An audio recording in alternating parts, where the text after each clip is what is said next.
Hi, I'm Sarah, a 25-year-old graphic designer living my best life in the big city. But every few weeks, I head back to my hometown to hang out with my family. There's mom, dad, my big brother Tom, my little sister Emily, and of course, Aunt Karen. Now, Aunt Karen. She's a whole different story. Sarah, honey, your aunt's just particular, Mom would say, trying to smooth things over. But I knew the truth. Aunt Karen had it out for me since day one. The backhanded compliments, the side eye, it was relentless. Like when I landed my dream job at a hot new startup, her response was, "Oh, how nice for you, Sarah. I'm sure they hire all sorts of people these days." Classic Aunt Karen. But whatever, I brushed it off. Family's family, right? A few months ago, my parents got a dog, and I was thrilled. I've always loved animals, especially dogs.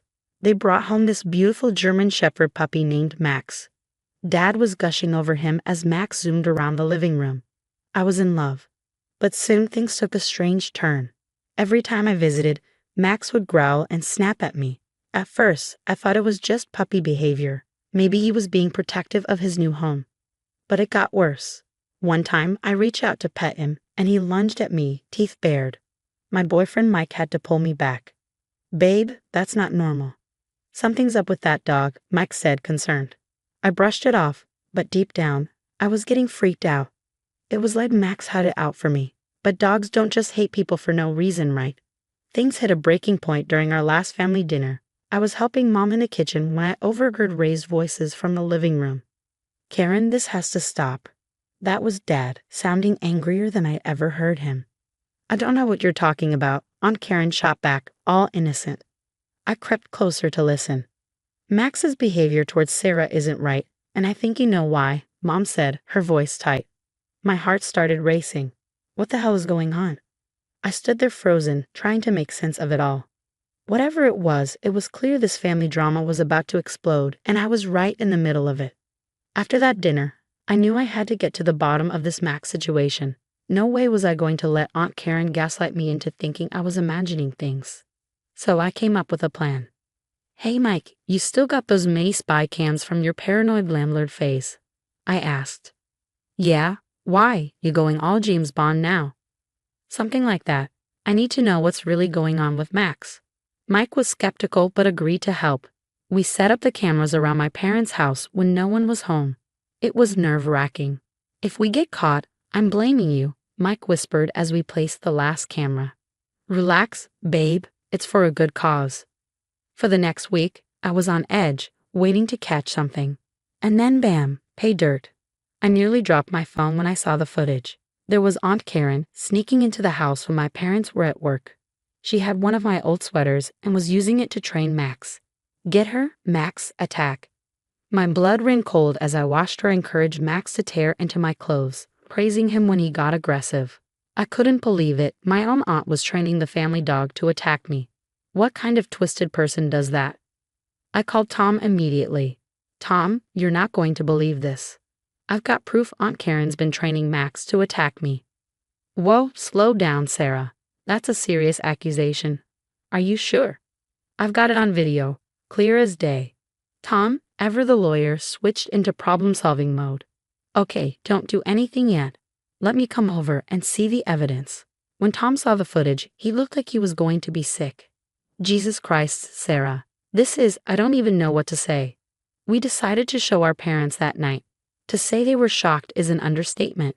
Mom kept repeating, "I can't believe this," while Dad sat there stone-faced, watching the video on loop. "We need to confront Karen," Dad finally said. And that's exactly what we did. The next family dinner felt like walking into a war zone. "How could you do this, Karen?" Mom was in tears. Aunt Karen tried to deny it at first, but the evidence was right there. "It's obviously fake. Sarah's always been jealous of me. She probably doctored that video," she spat, her voice trembling. Can you believe the nerve of this woman? Me, jealous of her? Please. Things escalated quickly. Emily, my little sis, looked torn. "Maybe it's just a misunderstanding," she said weakly, but Tom wasn't having it. "There's no misunderstanding here, It's clear as day what's going on." The family split right down the middle. Mom, Dad, and Tom were on my side. Emily and a couple of cousins bought into Aunt Karen's innocent act. As for me, I was a mess. Seeing my family torn apart like this was killing me. I started having nightmares, barely sleeping. Mike was worried sick. Babe, maybe you should talk to someone. This is heavy stuff, he suggested gently, but I couldn't. Not yet. Not until I made sure Aunt Karen couldn't hurt anyone else in our family. Little did I know things were about to get a whole lot crazier. Aunt Karen might have thought she won this round, but I wasn't about to let her get away with it. No way in hell. I called up Mike and Tom for a strategy session. We need to catch her in the act, with everyone watching, I said, pacing around Mike's living room. What if we set up a fake family gathering? Mike suggested. Tom nodded. That could work. We could invite a professional to observe Max's behavior without Karen knowing. We spent hours hammering out the details. Tom found a top-notch animal behaviorist, Dr. Martinez, who agreed to help. We need eyes everywhere, I said. But Karen's going to be suspicious if she sees cameras. That's when I remembered our tech-savvy cousin, Alex. I gave him a call. Yo, Alex, how'd you like to play spy for a day? Hell yeah. What's the mission? I filled him in on the plan. Alex was all in, promising to hook us up with some seriously stealth surveillance gear. The day of the gathering arrived, and my stomach was in knots as everyone filed in. Aunt Karen showed up last, eyeing me suspiciously. Well, isn't this a lovely surprise, she said, her smile not reaching her eyes. Dr. Martinez, posing as Mike's coworker, mingled while keeping a close eye on Max. We'd set up several scenarios to trigger Max's aggression toward me. First up, I accidentally bumped into Aunt Karen, spilling her drink. Oh my God, I'm so clumsy. Let me help you clean up. As I reached for a napkin, Max started growling fiercely.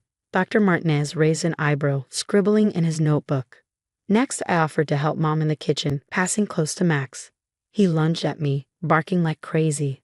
Whoa, Mike yelled, pulling me back. That was close. I saw Karen smirking from across the room. Dr. Martinez pulled Tom aside. This behavior is highly unusual. It's clear the dog has been trained to target your sister specifically. We were building our case, but we needed that smoking gun. Time for the final act. I announced I was heading upstairs to grab something from my old room. As expected, Aunt Karen made an excuse to follow me. In my room, I pretended to search the closet when I heard it. Max, attack. I spun around to see Max charging at me, Aunt Karen pointing and yelling. But before Max could reach me, Mike burst in, tackling the dog. What the hell, Karen? He shouted. Aunt Karen paled, realizing she'd been caught. I didn't mean, he just. That's when Tom appeared in the doorway, holding up his phone. It's over, Karen. We've got it all on video. We headed downstairs, where the rest of the family was gathered around Alex's laptop, watching the live feed in horror. Mom was sobbing. How could you, Karen? She's your niece. Dad looked like he was about to explode. Get out of my house. Now. Aunt Karen tried to backpedal. It's not what it looks like. Sarah's turned you all against me. But the evidence was irrefutable. The family watched in stunned silence as the footage played, showing months of Karen's cruel manipulation. As Karen was escorted out, Dr. Martinez approached me. I've documented everything. If you want to press charges, you have a strong case.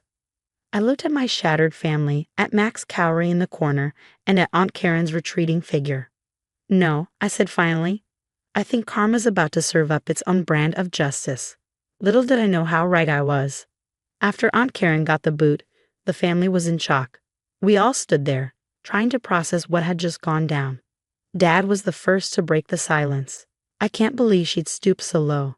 Sarah, honey, I'm so sorry we didn't believe you sooner. I shrugged, still feeling numb. It's okay, Dad. At least now we know the truth. Mom was pacing, wringing her hands. Should we call the police? This has to be illegal, right? Tom, ever the voice of reason, stepped in. Let's take a breath. Sarah, it's your call. Do you want to press charges? I looked around at my family, at Max still cowering in the corner, and sighed. No, I don't think so. I just want this nightmare to be over. Just then, we heard a sudden commotion outside, and all rushed to the window. There was Aunt Karen stomping down the porch steps, muttering to herself, You ungrateful brats, after everything I've done for this family. What happened next was straight out of a slapstick comedy. Max's leash, which had been hanging on the porch railing, somehow got tangled around Karen's feet. She took one step and wham! Down she went, tumbling head over heels down the stairs. "Oh my God!" Mom gasped, rushing outside. We all followed, even Max, who seemed confused by all the commotion. Aunt Karen was sprawled at the bottom of the steps, howling in pain. "My arm, my leg. Look what you've done to me." Dad knelt beside her, trying to assess the damage. "Don't move, Karen. We're calling an ambulance." As we waited for the paramedics, Aunt Karen finally broke down. "I'm sorry, okay? Is that what you want to hear?" she sobbed. I was jealous. Sarah always had everything, the looks, the brains, everyone's love. I couldn't stand it anymore. I couldn't believe what I was hearing. All this because she was jealous of me? That's messed up, Aunt Karen. You could have really hurt me. She looked away, tears streaming down her face. I know. I don't know what I was thinking. When the ambulance arrived and they loaded Aunt Karen onto the stretcher, the irony of the situation hit me hard. The very dog she trained to hurt me had ended up being her downfall. After Karen was whisked away to the hospital, we gathered in the living room, emotionally drained. "What now?" Emily asked, looking lost. Dad sighed heavily. "Now we heal as a family." Over the next few weeks, we focused on putting our family back together. Dr. Martinez recommended an excellent dog trainer for Max, and we all pitched in to help with his rehabilitation. "Good boy, Max," I praised as he sat calmly at my feet, his tail wagging. It was a far cry from the aggressive dog he'd been just a month ago. As for Aunt Karen, well, karma had done its job. She ended up in a rehab center, nursing a broken arm and leg. No one from the family visited her. It felt harsh, but after what she'd done, it seemed like justice. A couple of months later, I decided it was time to bring the family together again on a happier note. I threw a big backyard barbecue and invited everyone over. As I flipped burgers on the grill, I looked around at my family. Mom and Dad were chatting with Tom and his new girlfriend. Emily was playing fetch with Max, who had become the sweetest, most gentle dog you could imagine. Mike came up behind me, wrapping his arms around my waist. "How are you feeling, babe?" I leaned back into him, smiling. "You know what? I feel good, really good." And I did. Sure, we'd been through hell, but we came out stronger on the other side. As I watched Max bound across the yard, his tongue lolling and tail wagging, I knew we'd be okay.